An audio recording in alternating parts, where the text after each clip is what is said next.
Okay, so I was just downstairs working on another video about the situation in Syria, how tensions are really escalating between the United States and Russia.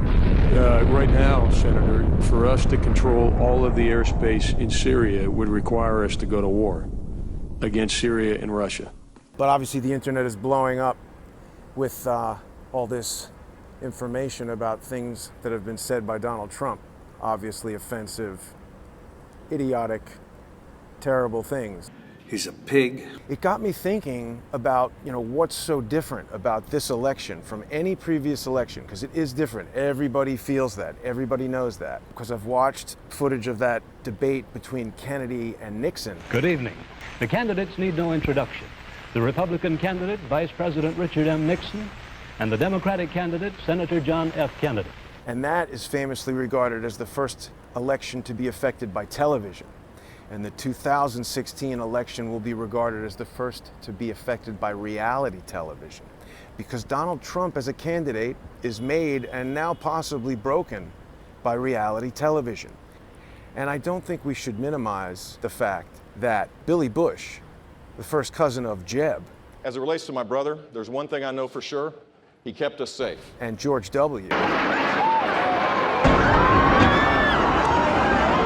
is the guy who was pivotally involved in this event.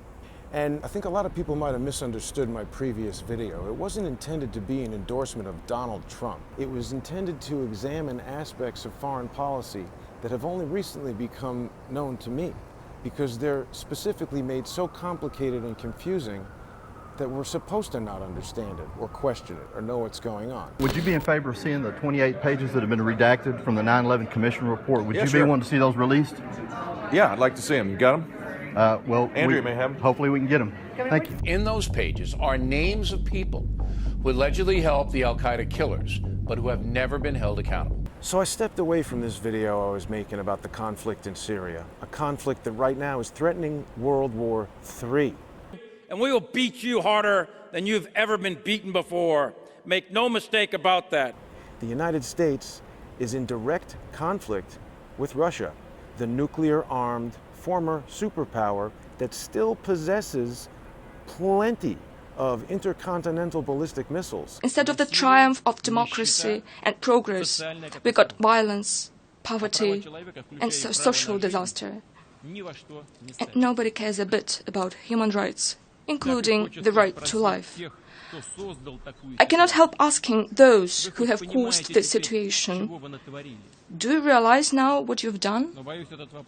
But I'm afraid no one is going to answer that.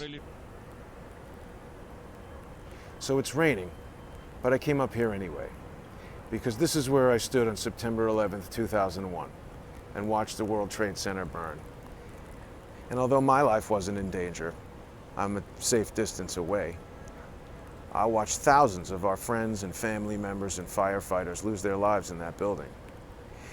So if everybody's going to get so enraged about the stupid stuff that Donald Trump says to a stupid member of the Bush family, why doesn't everybody get enraged about the fact that we now know who funded, planned, and executed 9/11, and no one is doing anything about it?